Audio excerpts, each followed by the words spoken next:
Hello, everyone, and welcome Live long and prosper. to Class L Probe. Spilling the tea, Earl Grey, hot. And we are your keen minds here tonight. So-called. Yep. Davin Davin and and Dave. Dave, you're indeed. Yep. Plain That's simple us. tailors. Plain simple. Yep.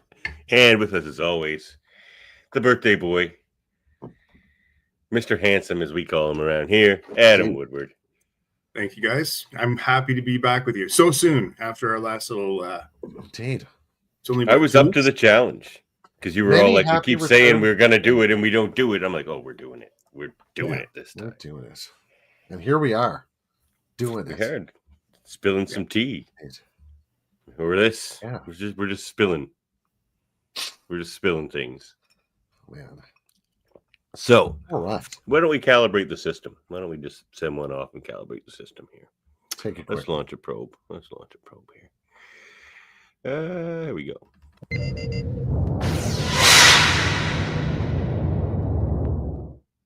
All right, info's coming in pretty quick on that one. All right.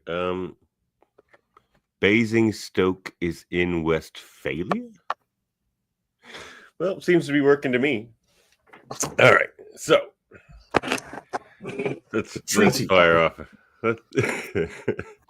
It's a Basingstoke in Westphalia. Basingstoke. Take this bus to Luton. Sorry, a little Monty Python for you there, people. Indeed. You know what? I never played the probe intro. Let's launch a probe into it.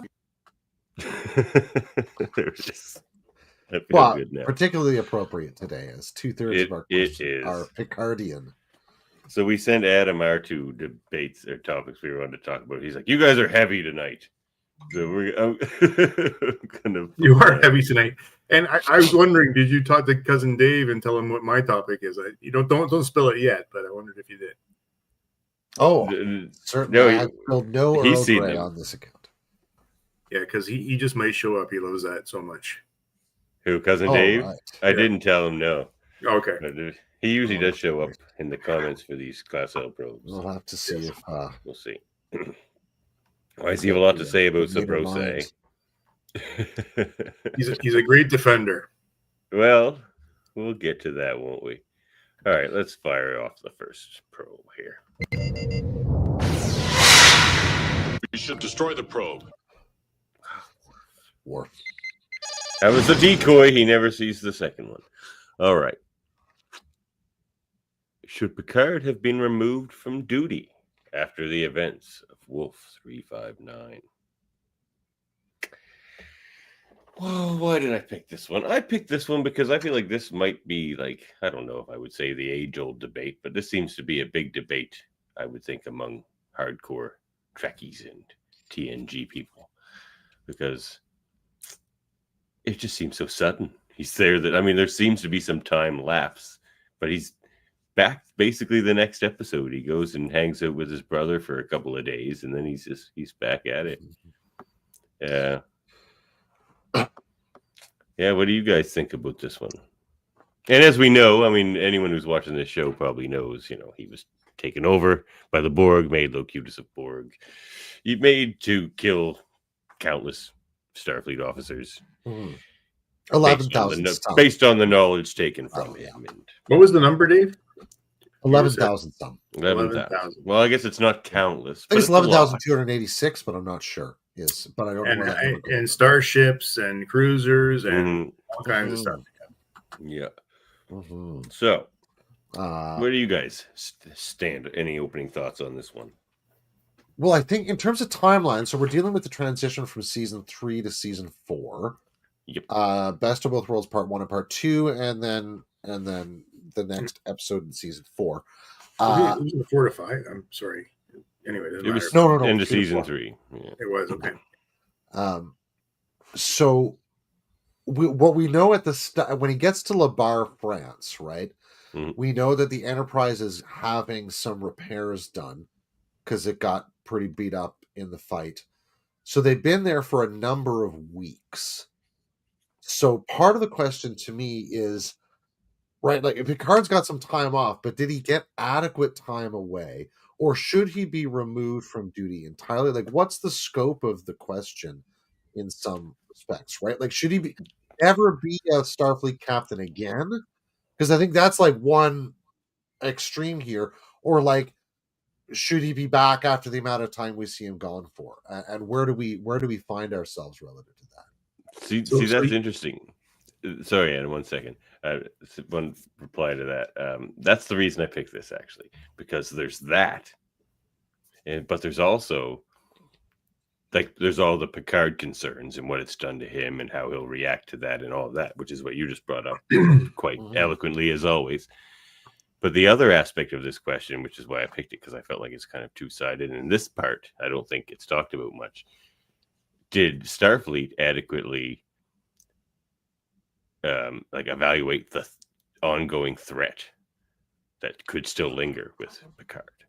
Like, do they know enough about the Borg to say that he's just that's not an issue anymore, and that type of thing? Because he does still hear them when they're around, so there's still something going on there. It became a big part of First Contact, if you remember, too.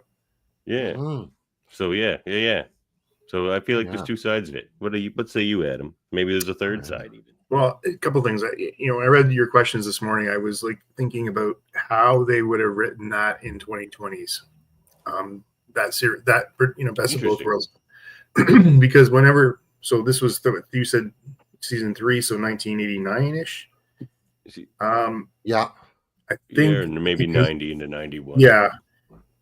Either way, the concerns about people's well-being and mental health were a little different back then than they certainly are today. And concern and understanding that things and trauma happens. And I mean, Dave, you know better than probably the three of us here, the two of us, pardon me, is how people react and how the time they need to heal from these kind of events. So that was my first thought. Then I got to where you were going. Was Picard ready? Probably not. And then, of course, is I don't think the Federation or Starfleet could possibly understand how deep he was affected, but more than that, a threat that he carried. That seems to be the case, especially with what we see in Picard series, where they just had sleeper people everywhere that could be activated, like sleeper agents. Now, coming back to my first point, though, is, clearly the writers back then knew, and to create the role of Deanna, the ship's counselor, was important enough. But it seems to me either, Picard is stoic and refuses to admit when he's weak or whatever, and he doesn't take the counsel, or, I guess that, or she just sort of rushes his concerns and sort of thinks like she can be there the whole time whenever he comes weak or needs some help. She's the constant oversight. She's just maybe that's what Starfleet's thinking too. It's just like, Deanna, you're there. Like, watch him carefully. I don't know. Yeah. And they do allude to other relationships and more understanding they have over the years. But I think that might have been a more interesting relationship between those two than Guinan and Deanna, honestly. Just not Guinan and Picard. I agree with you. I think him and Deanna had one of the more interesting relationships on that show. Yeah. And we don't get to see them interact a huge amount other than on the bridge, right? But that scene after Chain of Command where he sits down at the end just quietly next to her and tells her about how he still saw that's crazy. And she just, the way she sits, it's just the way she sits next to him. It's all just a very subtly acted scene, but it's some of the best acting on that show. Well, you can tell they do have a therapeutic relationship in that moment, right? Like that he's used to confiding in her. But I think there's a side of this that your comments brought up to me, Adam, insofar as like Starfleet people may see some crazy stuff, right? And people may meet nifty aliens or whatever. But in many ways, the populations of the Federation live extremely peaceful lives, right? Like there's lots of folks who might never have, especially humans, in and around Earth who might never really have experienced a whole lot of suffering or trauma in huge measure, right? And I wonder if they even have a good idea of what that would do to him, you know? Because I mean, when we're watching Star Trek, we're seeing the frontier of their frontier, right? Like we're seeing their boldly going out where people haven't gone before and running into stuff that hasn't happened to them already. But Yeah. sorry, Dave, what you're thinking there. I think that though during this era of Star Trek, I mean, they started touching on it. They introduced Deanna in that role. You know that we've had wars, and people have been traumatized. And I'm thinking more, next gen, Pegasus, Captain. Well, and I think that's where we go with this. You're absolutely right. Please go on. Yeah. And then you know, one of my favorite Deep Space Nine episodes when not Nog, or was Nog? Who lost his leg? Help me out here. Nog, yeah. Nog lost his leg. They really started on it, but they didn't take it anywhere really. Just it sort of was neatly ended really quickly. That was a really cool. Well, episode. Like there's the whole big episode where he won't leave the holodeck. Yeah, that's what I'm saying. But it ended very quickly. Yeah. You know, things like this, you know, that should take, like Picard's recovery should have taken a lot longer than whatever it did, or what we perceived it to be. Well, and it's funny, right? Because there's a form of therapy that TV shows really implicitly seem to like, right? Because there's like a dramatic narrative bursting of the dam, and then things can kind of resolve to a new equilibrium after that, right? Yeah, like they have the fight in the vineyard, and then he says, I wasn't strong enough, I couldn't beat them, and then they drink some really great wine, and he can kind of begin to pull himself together after that. Mine, I thought it was sour meat. But wasn't that so reminiscent though of like you consider like the fighter pilots World War I and II, where you know they come back to the bar, get stinking drunk, and then get back up and do it the next day. Absolutely. Yeah. And so I guess that what I'm saying is there's a variety.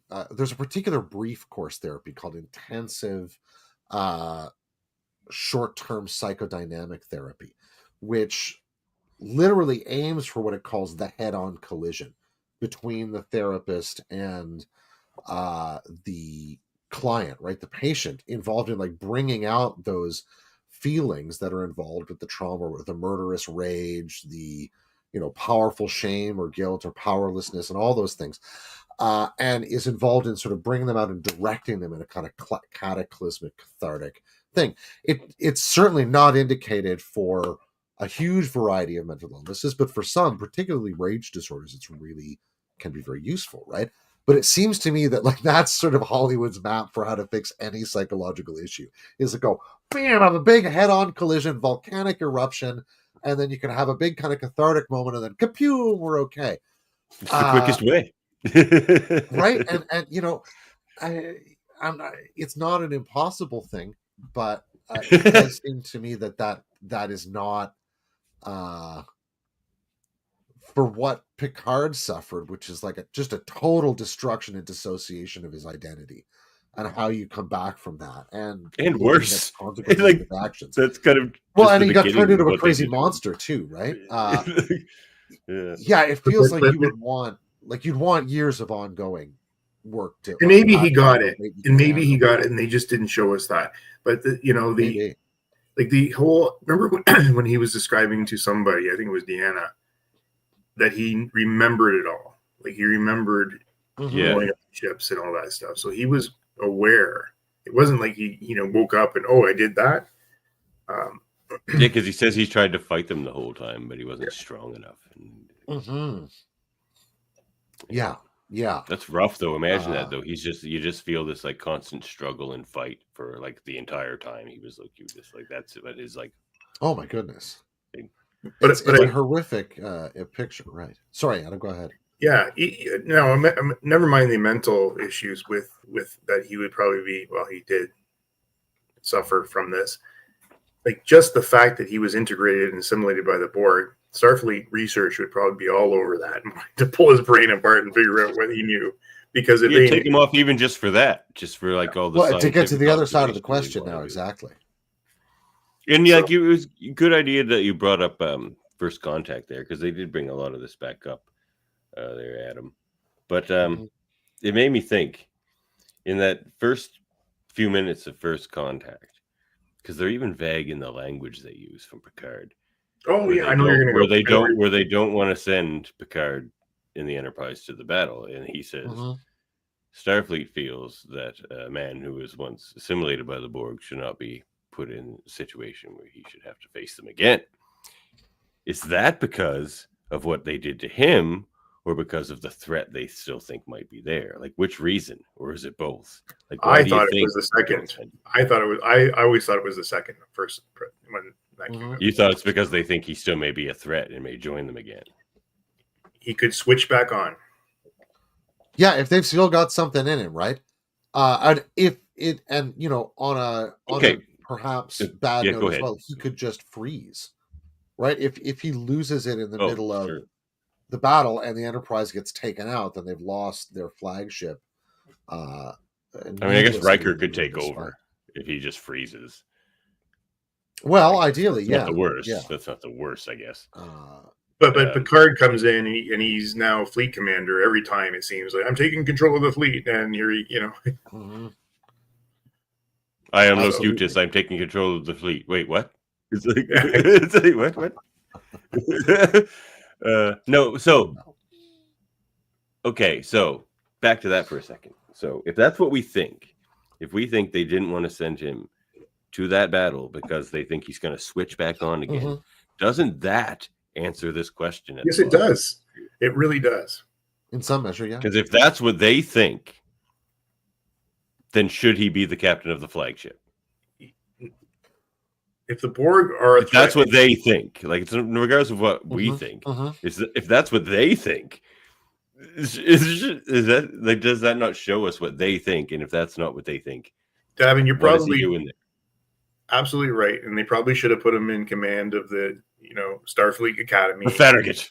To bring it out of the well, but we see this as a trend of giving captains leeway in Starfleet.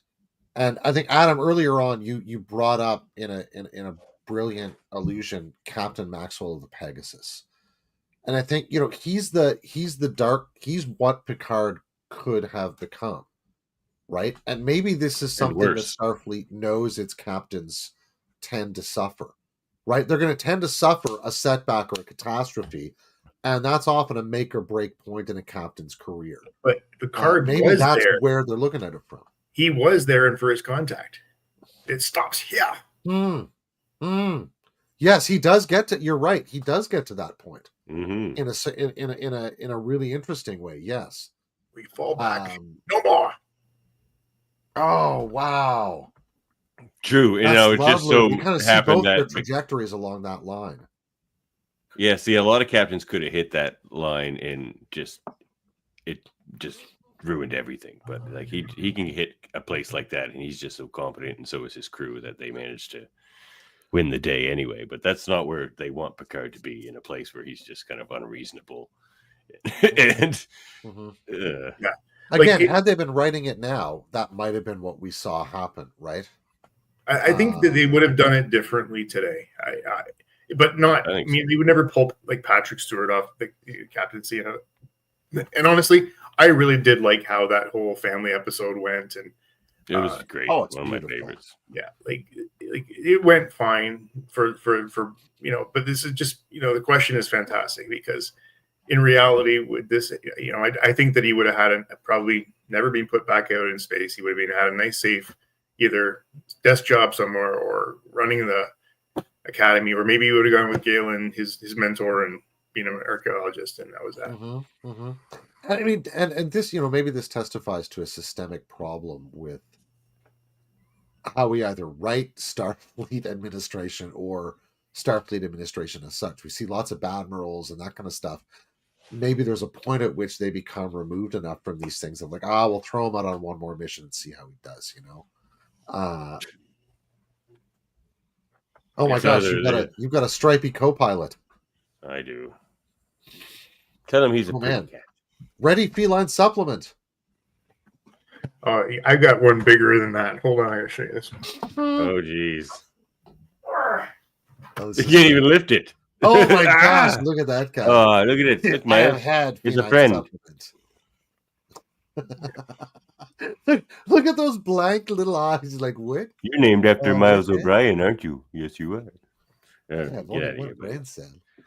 Oh man, that's great. Well, let's see if we've what do you got? Anything else to say on this one, fellas? No, I think we're gonna say some stuff on it actually. Move to the next. I guess so. Well, we're about bring to in say the info. Should Picard have been removed from duty after the events of Wolf 359? Adam. Yes. I think for two reasons. First of all, I don't think they understood his mental health and what he, just the physical, what he being turned on again. Actually, three reasons. So, the well-being of Picard. Two is, would he have been? They don't understand the capabilities of the Borg, and could he be switched back on? Three, he was assimilated, for crying out loud. This is their greatest enemy ever. They could probably learn a lot if they figured out how to reach the inner part. I didn't think of that. So there is three sides. Yeah. Dave. I think my answer is yes for at least a little while. Yeah. For Fair enough. Purposes, Yeah. Yeah, there's nothing in this question that says removed forever. And one more just point on this, because I always want to know more. Like when they took Tom Paris out of that penal colony or what rehabilitation colony, I just always wanted to know more about what they do in these. Like, how do they treat their criminals? And it looks pretty lavish in there. I think they're just lawn bowling and jet skiing and. But I'm talking about. Look to say the Norwegian model of corrections and some of the Scandinavian models, which have hot tubs, they have high quality of life, and they tend to look to reintegrate someone socially, as the other end result of that sort of reforms we've technically been on since we decided to reform Kingston Pen all those decades ago here in Canada. But yeah, I mean, it looks like that, although maybe that's only a certain kind of prison. We know Cardassian prisons are certainly way nastier. Yeah, we know about prisons that are only in your mind, which is incredible. True. 20 years served in 5 minutes or whatever. I mean, Oh man, hard time. It still seems like a good model for corrections, because you get people still get to live like a whole life. But whatever. That's not our question right now. We need to find a rope. And I'm going to say yes as well. There's some things about the Federation that I would love to know more about. And it's just like how the society actually exists outside of Starfleet. How do they deal with war criminals? How do they deal with Anyway, it's just absolutely. All right, let's fire off another probe.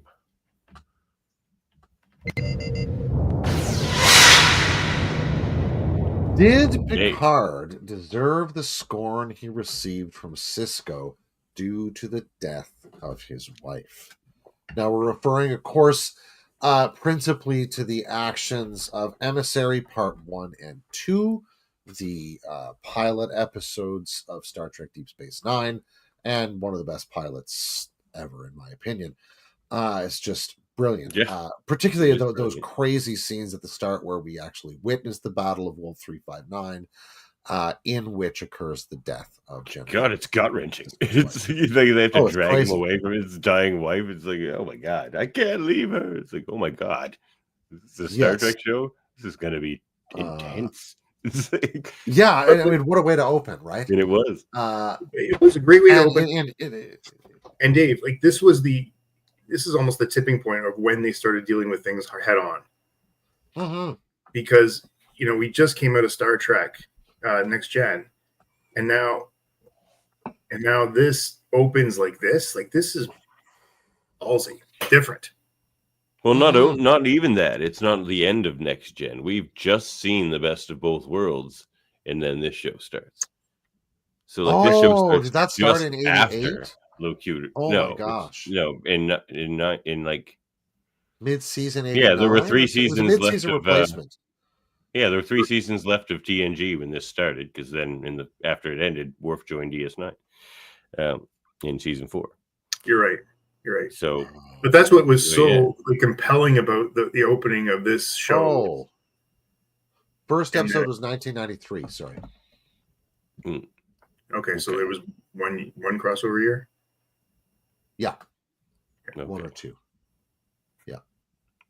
So they had a bit of time to think about Wolf 359, and then they went back to it for the pilot. All right. So. It's still pretty fresh. Yes.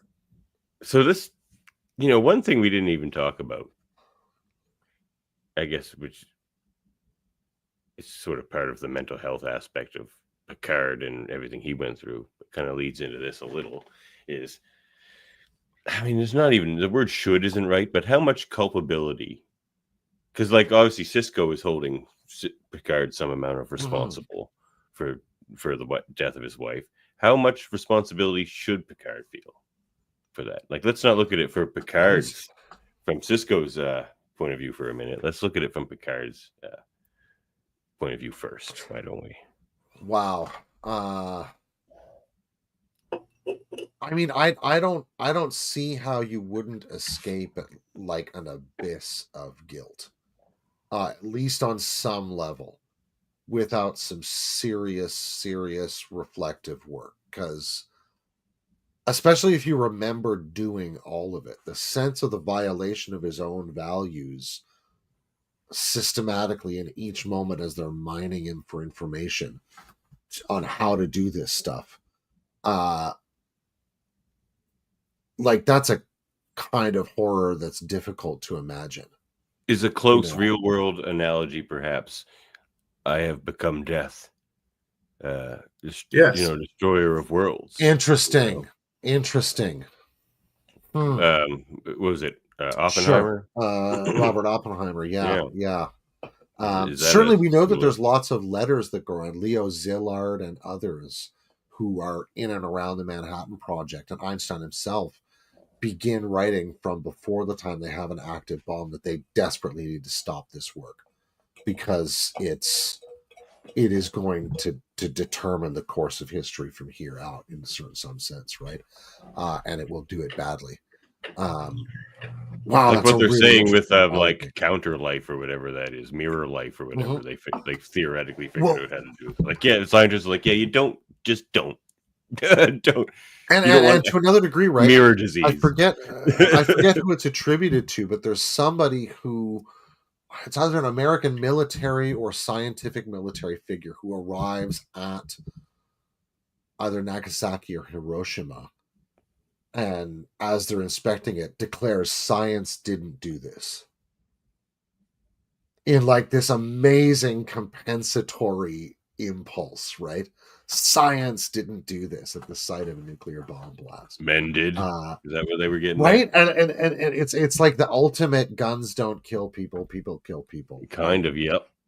I mean, listen. When you think about never mind. I mean, Manhattan Project was giant. Started a whole. Never mind what it became, but when you was listening, you ever listened to Dan Carlin? Yeah, Hardcore History. Hardcore History. He's talking about. I was listening to the one about World War I, Battle of Somme, and he's talking about British generals. The Cornwallis stands out, who were sending in tens of thousands of men to die. And then you get you think of all the battles and all of the times we are sending in. Never mind our enemies. This is our own men into battle, and we're expecting 50% casualties. And on the Somme, some regiments took up to 95% casualties. The Newfoundlanders took 96% casualties. So the Langston Yorks took 98%, right? It's crazy. And when you're talking the number of men in these battles, over time, it's just a generation gone, wiped out. And can these people live with it? Yes, clearly they can live with it. But what does it do to them? I don't know. There was no study back then. Interestingly, it tended to officers after the Second World War tended to have a shorter lifespan post-war. Well, stress will kill huge you, man. numbers of suicides and an enormous amount of like stress deaths and things. Now, I mean, you'll find lots of books you'll live to like a ripe old age, but yeah, Like some of them over 100. It's like, what? Yeah, absolutely. But yeah, I mean, you find that there's a really fascinating. You got me on the First World War, and this is a dangerous like cork to pull out here. But I think it's the Journal of Agar Adamson, who was the regimental commander of the Princess Patricia's Canadian Light Infantry in the First World War. If you get a chance to get a copy of it, the shift in his attitude from before they get to the war theater and after is incredible, right? Like there's this point where he's like, oh yeah, on the trip over, we had to like execute a couple of the men because they were getting rowdy, right? He's like, that's just how you got to do it. And then he gets there and it's like, oh my God, this is just like hell on earth. And I didn't know what I was doing. Right. And yeah. And yet he still does it absurdly every day, right? He shovels them forward into this meat grinder every day. You're so right, Adam. I can't remember what it was now, but I saw some sort of mini documentary or something. It was like a long time ago, might even been in high school, where they showed like a bunch of the letters a lot of the soldiers wrote on their way across the ocean to Europe, and then like their first or like their 10th or whatever it was letter home, and it's like the difference. There's just like, it's like no more optimism or gung-ho attitude anymore, is it? It's like I just hope I get home, you know. And you see a lot of duty and a lot of like being brave in the middle of it, but at the same time, yeah, all of that other stuff kind of evaporates. But yeah, I would think that, and I think we do see in later in Picard, we see Jean-Luc Picard, who has been, hey Sam, as he says, a stranger to himself so many times that he's got a very one of the best lines, alienated sense of self in some ways, right? And I think there's that may be inescapable. But for somebody like Sisko, yeah, let's get back to Sisko, who immediately loses his wife in this, and whose family, in that sense, is suffers a kind of destruction. You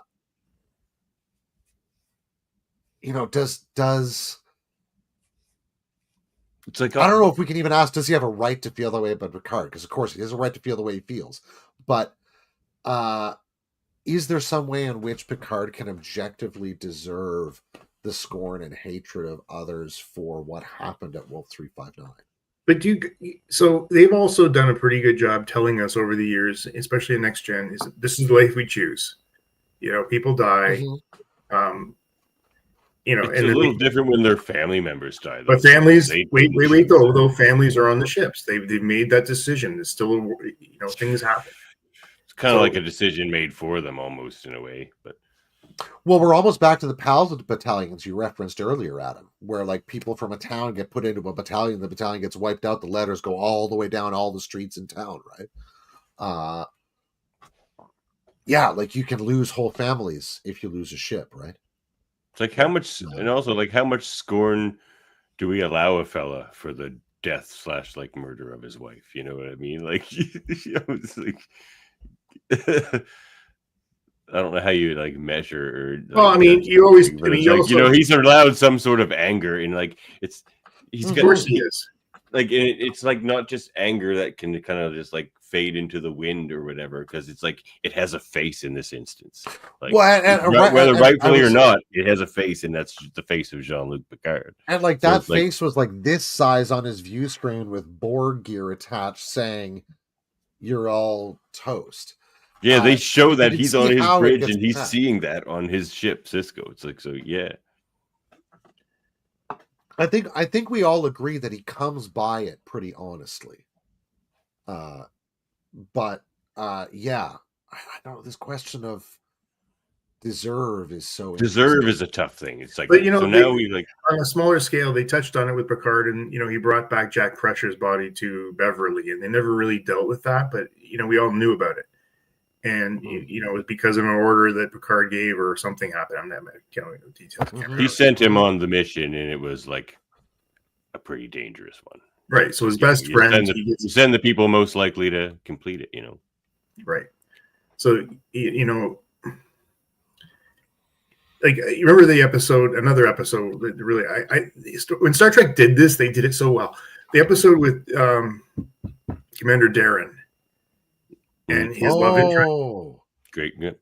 You know, and they're in these, they've shielded themselves off from the firestorm, and then she describes watching somebody with the shield collapse and it burned up in front of her. Like, that's the kind of stuff just find fascinating, you know.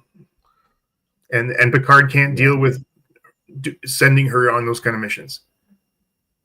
So I think yes, we've really examined where Picard is in all this, and where he should be feeling, or where he is feeling in all this. And I think we've sort of done the same with Sisko, maybe to a slightly lesser extent. But I think what we're really judging here with this word deserve is, what do we think their relationship should be like? Like, because that's what this is, right? Like, they meet in this room, and all of a sudden they're confronted with one another. It's like, what do we think their relationship should be in that moment? Or like it. Well, I would not judge Sisko poorly for being angry with Picard. Like, you know, but I think in the face he wants to see walking through that door. Which is kind of ironic, because Sisko becomes a pretty freaking bad guy along the way. It makes Whoa, sir. Well, come on. I don't know what you're talking about one bit at all. That's fine. However, I was going to say is that as a captain or a commander in Starfleet, there has to be a recognition when things go badly. And in this case, clearly Picard was not in control and could not control his actions. Unfortunately, he was taken over. That's the way it is. Now, does he still, and that comes back to your first question, does he still have a place in Starfleet? Should he be out there dealing with his people that he fought as Lucius? Yeah. And honestly, like, how mad must Sisko be at Starfleet for being like, right, so I get to this station, but is the person you have to send me Picard? Yeah, that's what I'm saying. Like, couldn't you have sent me any other bloody shit? Yeah, that's why he's like, maybe I'm just going to leave Starfleet. I'm kind of pissed off right now. Yeah. But, you know, a better instance almost of that reaction to Picard is, Todd Stashwick's character. What's his name in Picard? Captain, what's his name? Captain Grumpy Pants. Yeah, Grumpy Pants. Yeah. God, I can't believe I can't remember his name right now. But yes, Todd Stashwick's character. I love that guy. His reaction to Picard, because same thing. Basically, his whole backstory was almost the exact same of Sisko's, rather not being his wife. But it's like, his reaction to Picard is the exact same reaction. He's just like, you're the face I see in my nightmares. Like, yeah, and it was interesting that they showed another person having that reaction, because like, I wonder if he would be one of those polarizing figures, because there would be like your Picard fans, you know, who would like go join the Greyhawks or something, right? And they would have some sort of fan association, and they'd be all about Picard. They'd be like, oh, and look at him, and like, he survived this thing. And then you'd have people like all those like, kids no, were man, when Wesley went to there. school. Like, Captain Shaw. Captain Shaw, thank you. Thank you. And then you have people like Shaw or others who were serving during that time. And they said, like, you do not know what this did to Starfleet, or what it did to me, or what it did to the people I came up through the academy with, or like my entire crew. Because of Picard's stature in Starfleet, because he's a senior captain anyway, and then becomes an admiral. Like, and 11,000 lives were touched. So imagine the spin-off and once you start branching out. Well, exactly. And you remember, yes. Yeah, like just, the 3 degrees of separation there. Like, everyone knows somebody who was killed by Picard almost. Well, exactly. Let me put it this way, right? I did a funeral a couple of weeks back for and it was a really quick one. This lady didn't want a funeral in the church, or she wanted it graveside, boom, real fast. I didn't know how many people were going to be there. I was hoping there'd be a few. This person, there must have been 65 people who gathered for a 15-minute thing at a graveside, right?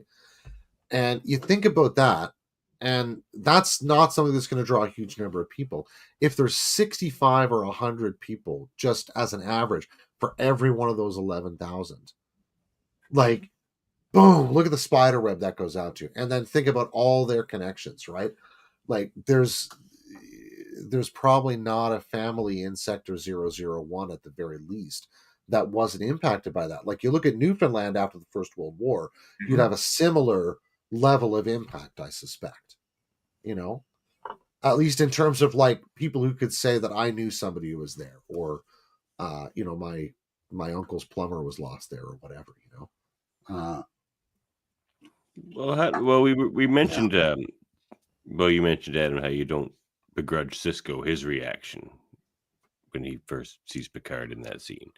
How do we feel about how Picard reacted in that scene, where he sort of just shuts down and looks away? He doesn't try to like talk to him about it or anything like that. Like, he's already given up at the very first notion of that topic. He just kind of shuts down. So this is where this is where I think there was a gap in how we were, or he was treated between the Battle of World 359 and whatever his active duty, because I think he would have been prepared for those kind of this is not the first time this has happened, for sure. You get the feeling in that you really do get that impression. It's like, oh, I've been here, not again.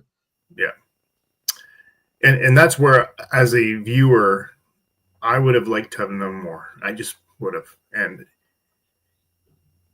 it's such DS9 both should have had 14 seasons, but that's right. But it's such a significant part of Star Trek lore, and it was like a pivotal moment in that series, like how good it became afterwards, and it almost like it was just a quick, but it wasn't like that. There was so many good things afterwards. They just didn't get enough in it, in my opinion. I just wish there was more. Yeah, that glimpse is so tantalizing, isn't it? Yeah. Even like, without you say it would be different if it was written nowadays, but honestly, even if TNG had been DS9, you would have got more of that. DS9 confronted things like that more, whereas TNG just wanted to move on to the next episode for the most part. Well, and that was the nature of the show too. It was the nature of syndication and everything. It's like anything's fault. It's just the way it was. Well, and there was no real story arc, really. But you would have got more of that, I think. What else? So I think the only thing left to deal with in this question is, I think we really, Dave, maybe you can figure this one out. I don't know. We really have to knuckle down on this word deserve. Yeah. I mean, I think... Okay, so here's how I might come at this. So there's this guy named Rene Girard who talks about the notion of a scapegoat, right? And classically, the scapegoat is a literal goat on which the people would sort of symbolically heap their sins, and then it would go out into the desert, right? They'd send it away to take them all away from them, right? Like the ancient Greeks, like burying a hammer if it accidentally fell and killed somebody. They go take it to the limits of the city, take it apart, and bury it. So the blood, or even like a sacrifice to a gods or whatever. Yeah, well, and it's like, so like the responsibility is assigned. They talked about it in terms of moira or blood guilt, but or pollution in that sense. But right, I think there's a sense of that around Picard. He'll never escape the fact that he was Locutus of Borg. And so in some ways, I think he never really entirely escapes being a kind of Girardian scapegoat. Because there are a huge number of literal trespasses and sins and destructions and grievances that you can lay at his door. And the problem is that they're actually factual things, right? Like, you were in command of them when they did all this crap. So like in some way he does deserve it.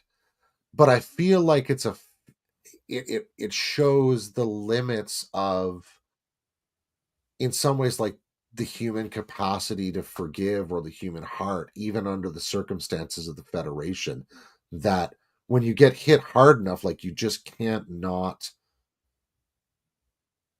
have some of that feeling carry through, you know? And it's also Well, like Star Trek did touch on this, guys. Like, you know, Kodos the Executioner. Yes. Mm-hmm. And the other one, Go on. in Strange New Worlds, that Klingon general who, it was the last season. I can't remember exactly his name because I'm very bad with names. Dakra. You know it. That's the one. You know, they talk about him, and I think there's a couple of the Starfleet maybe officers. top 5 episode of Star Trek for me. I freaking love that episode. Okay, well, I'm gonna go back and watch it now. But the point being is that when it goes the other way, it's okay. You know, and in what sense? Like when an enemy, Kodos or the Klingon there, you know, when it's done against the Federation people, and you know, there's a grievous act committed. Like I don't think we would have had this word used. You know, they're not as forgiving for the outsiders. It's a kind of licit hatred or scorn. Yeah, like would Kodos get the scorn? Did he deserve the scorn from not Kirk, his friend there? The daughter, but more than his friend. Yeah. Right. Anyway, we could go on for hours on this actually. Or beautifully inside Deep Space Nine, does what's his I forget the guy's name, but does the Cardassian guy deserve the relationship he has with Kira in the end? Like that may be Maritza, one of those the guy who was pretending to be Maritza, yeah, you mean that guy? And when she dies with him, or is with him at his time of dying, it's like that pair of episodes is absolutely nuts to me. It's you're talking about the guy who was pretending to be her father, or you're talking about the guy who was trying to take on the guilt from I've conflated them. I'm sorry, I'm thinking about Maritza, not the guy, because you're thinking of Duet. The father comes back and dies when he's with her. Duet. I apologize. I conflated them for a moment. Okay. Yeah. I suppose it's because it's both her and her relationship to these adult male occupier Cardassian guys. The only other thing I can think to really add to this conversation is from Sisko's point of view. He doesn't know all of. I assume he doesn't know all the details around Picard's assimilation and everything in the first place. Like he may think there's a number of human mistakes from Picard that put him in that situation in the first place or something. You know what I mean? Like, so he may blame Picard before he even became Locutus because he doesn't have enough information. I don't know. So, well, let's tabulate. Let's get the processing here. All right. Dave, did Picard deserve the scorn he received from Sisko due to the death of his wife? Yeah.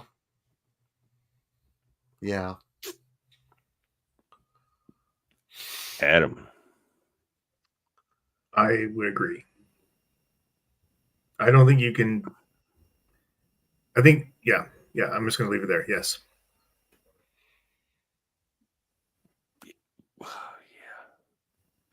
I'm going to agree with you guys. But it's for me, it's just like there's kind of like how you kind of have to give this guy an amount of scorn for the death murder of his wife, and the fact that he sort of has a face to it and he doesn't have enough information necessarily to remove that face from that act. So like, or could he ever get that amount of information? It's not linear. But again, you feel like this is where it's like Starfleet. Wouldn't they? Poor Picard, man. No kidding. Also, poor Picard. Sorry, Adam. Poor Picard. Sorry, Adam. I just think that they were gonna if they're gonna put a guy back in command, you might tell the whole story so people can understand what's going on. That's a good point. Point. Yeah. Like whereas like the Picard after I don't know how you have a staff meeting with like however many people are in Starfleet, but like you could sort of just have to pull you pull the crew together and you're just like, look, here's this. He's sorry. Like, he didn't mean to.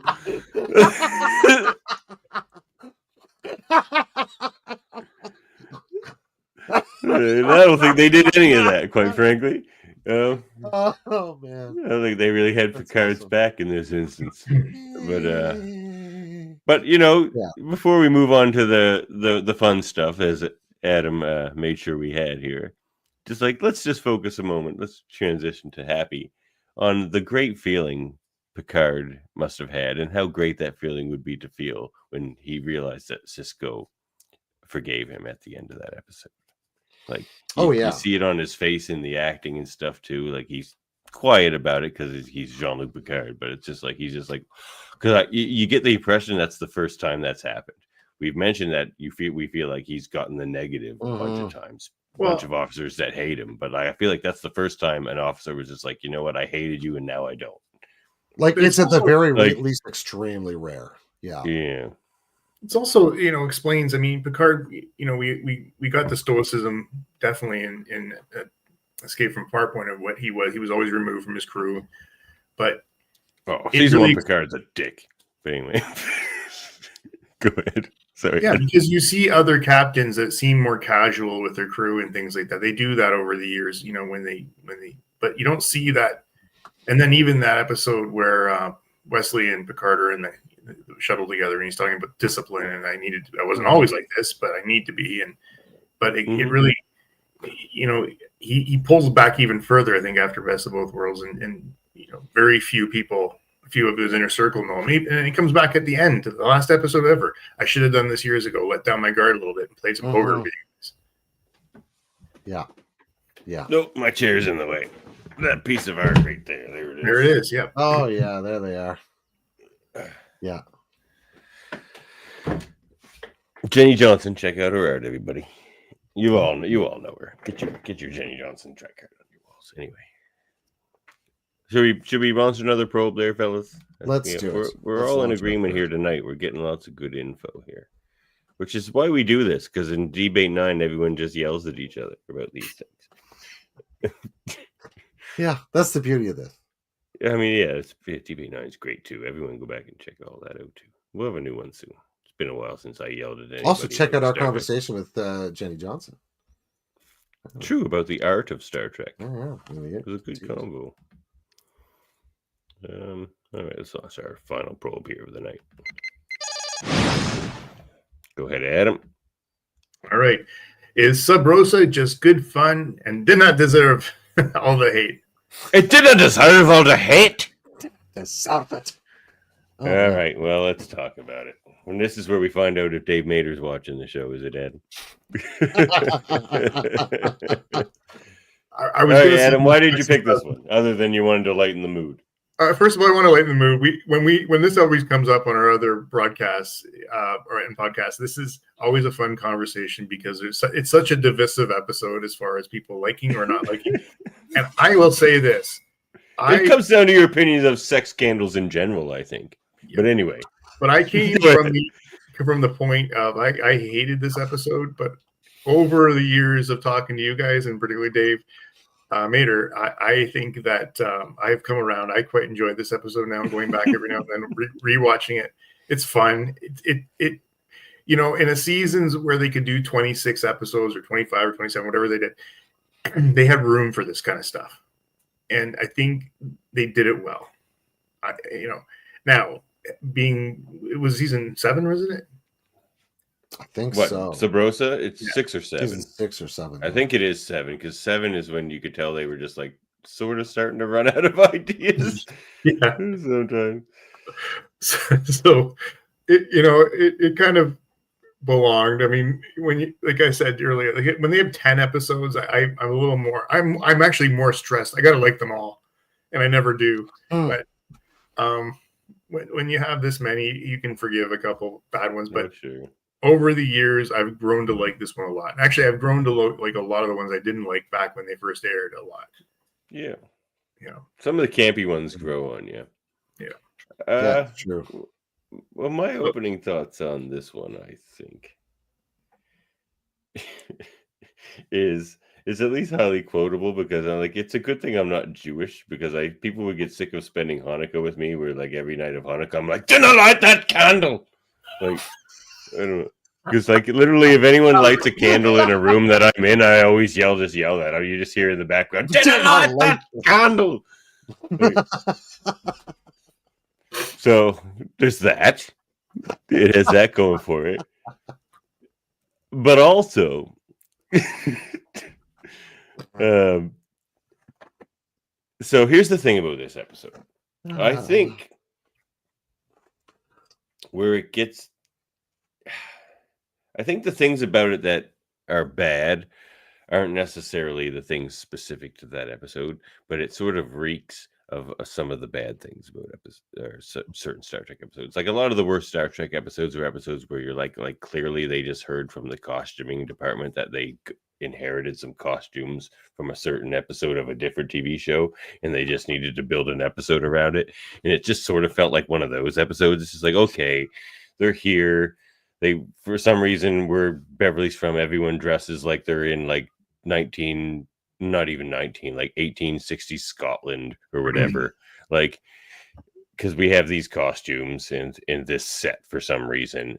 Like it feels like one of those episodes. It's just like, why is this an episode of Star Trek? Why are we here? Why is this the thing? It's just one of those. But if you get past all that and you watch it and you just laugh at the sex ghost and how much Beverly loves her sex ghost and start to think about how the fact that she's sharing her grandmother's sex ghost. Actually, you know what, Adam? I'm actually kind of going the other way again all of a sudden. Dave, Adam, so when do you guys start talking? So for my opening thoughts, I thought I'd take us down a little bit of a different route. So I looked at the etymology of the term sub rosa. Sub rosa, of course, goes back to deep Roman red, or is it the rose itself, which is rosa, or the rose was a symbol of secrecy. So often the feasting rooms in a Roman villa would be painted with roses on the ceiling to remind people that what they may talk about or gamble on about with when they're under the effects of wine should stay right under that roof and not go anywhere else. Well, I don't know about secrecy, but as a man who's dealt with many a rose in his life, they're at least sneaky. Right? They'll get you. They'll poke you. So, Dave, as you're saying this, just hold that thought for one moment. I got to describe to you. There's a bar in Calgary called Sub Rosa. Why go? Why go? A hushed lower haven, Sub Rosa offers patrons a coveted escape from the ordinary, featuring stylish design, masterful cocktails, and top entertainment, and an elevated lounge experience. But I love the word here, hushed lower level haven. If I don't walk into that bar and there's not like candles lit everywhere, I'm walking out. Yes. But yeah, so I mean, I think there's a really interesting sort of through line in this episode about like family secrets, or about like those things that we inherit that we don't really necessarily understand. But yeah, it's also I think that works better if you're not sharing your grandmother's sex ghost. I get what you're saying. I just think that works better. The whole just thing feels is like complicated by the other thing that was complicated by the sex ghost is that the sex ghost was also Zorro from Saturday morning like live actions in the 80s when I was a kid. He played Zorro in a TV show, and when Zorro was the sex ghost, I'm like, well, he's in the right period clothing, but this is freaking weird. Wasn't he?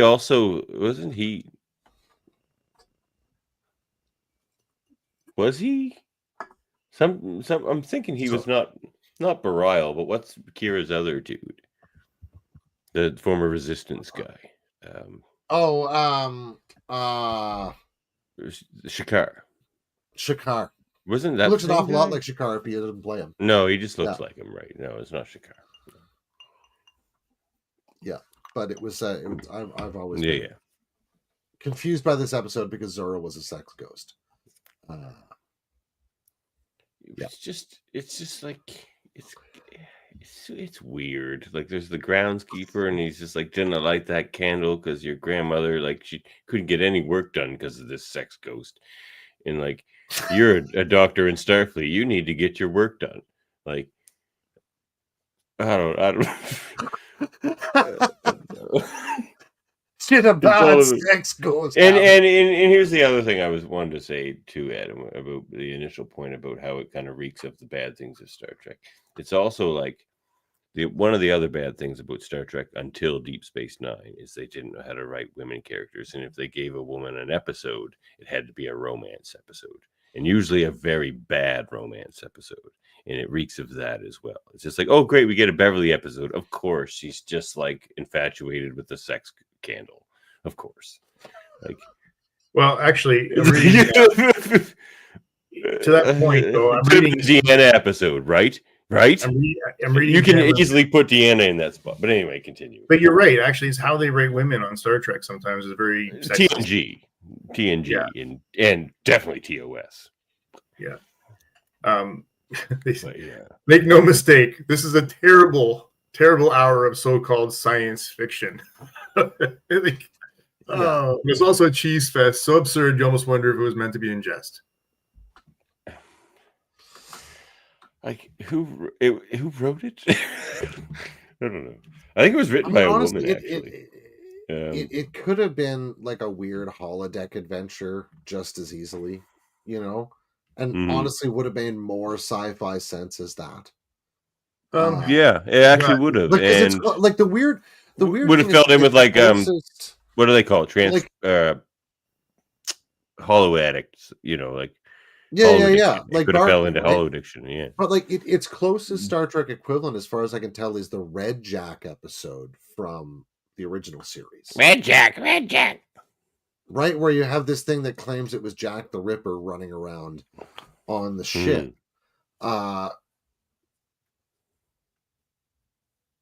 So guys, to answer your question, teleplay was by Brennan Braga. The story was by Jerry Taylor, and it was directed by Jonathan Frakes.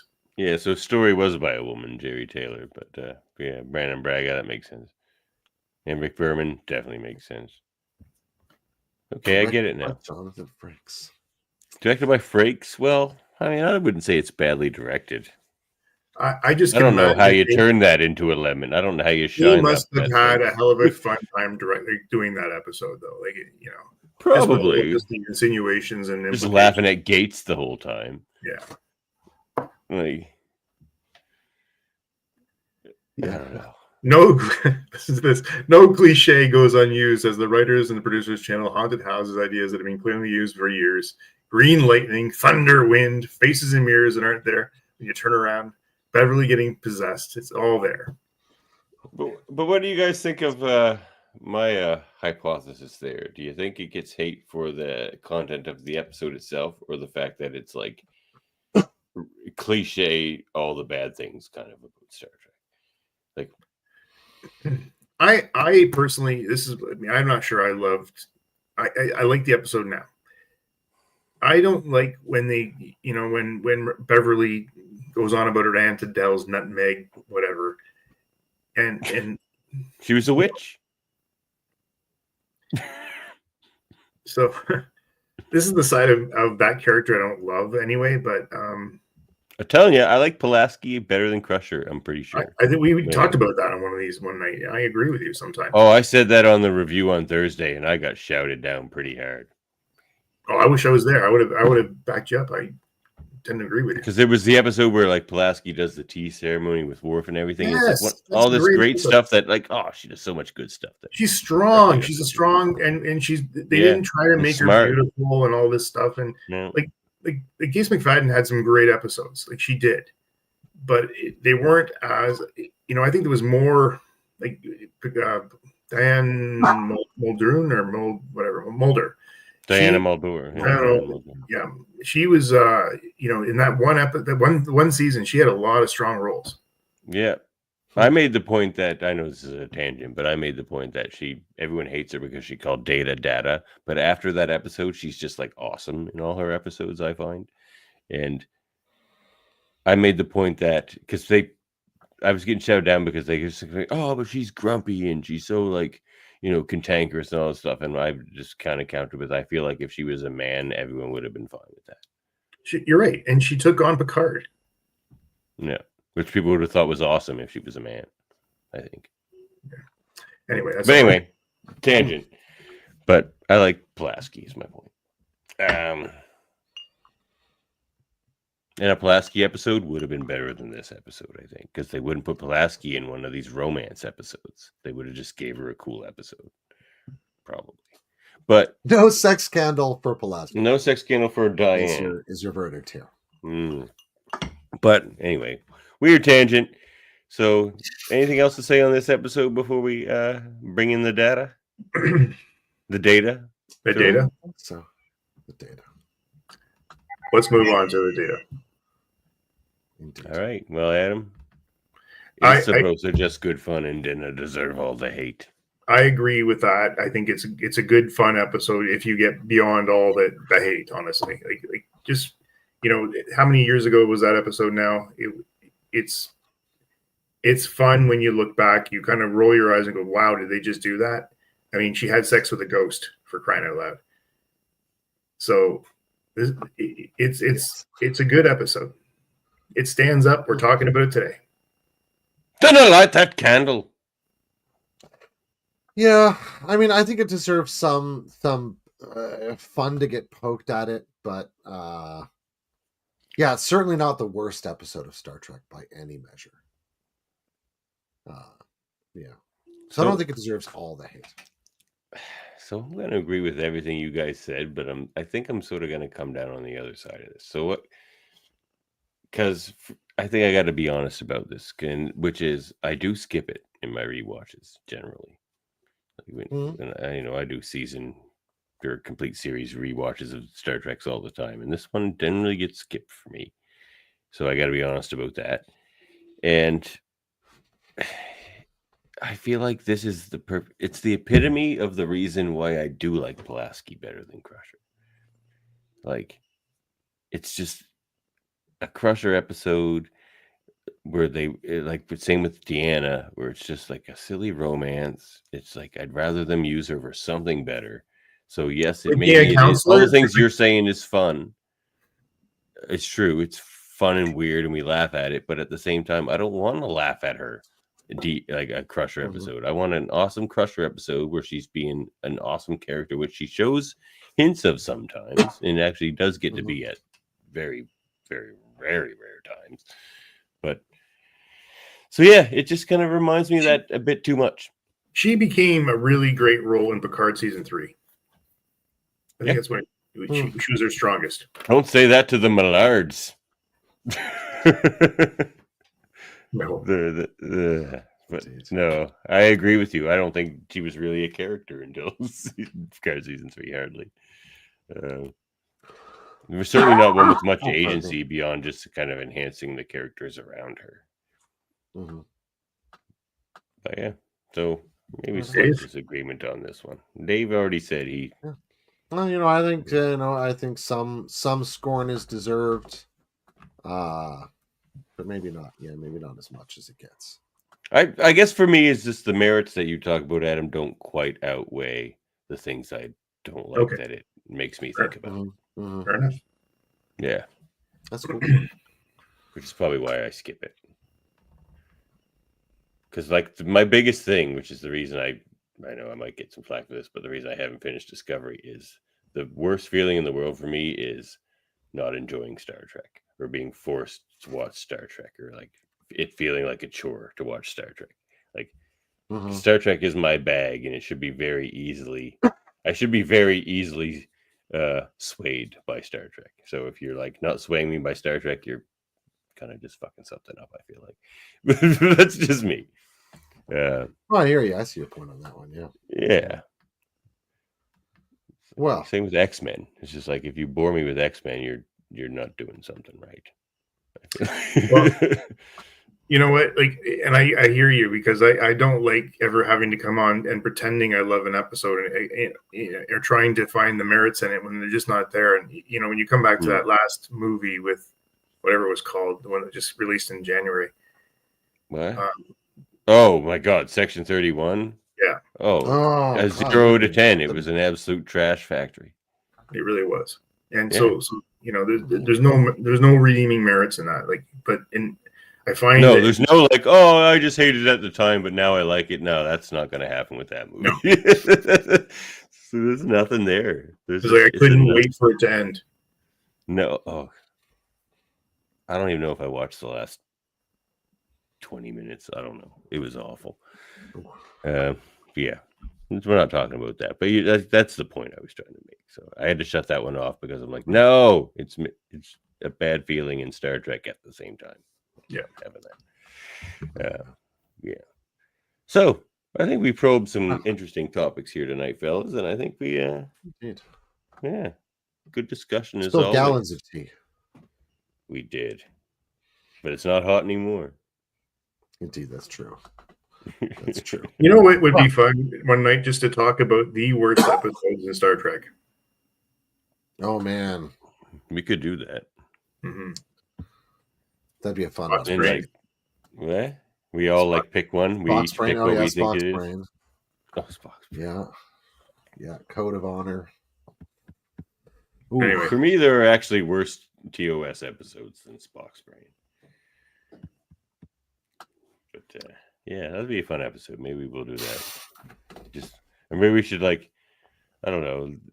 Me and Justin were talking about an idea where we just play the worst Star Trek episodes in a small screen and just bash the crap out of them while we're watching the really bad ones. Mystery Science Theater 3000. Yeah, basically, but for Star Trek. Yeah. But that could be fun, it's a good idea too. But all right, unless there's anything else to say. Oh, guys, just always great to see you and be with you. And it's Same. a fun hour and a bit here tonight. So thank you. Indeed. Same. Thanks again, guys. In that case, end transmission.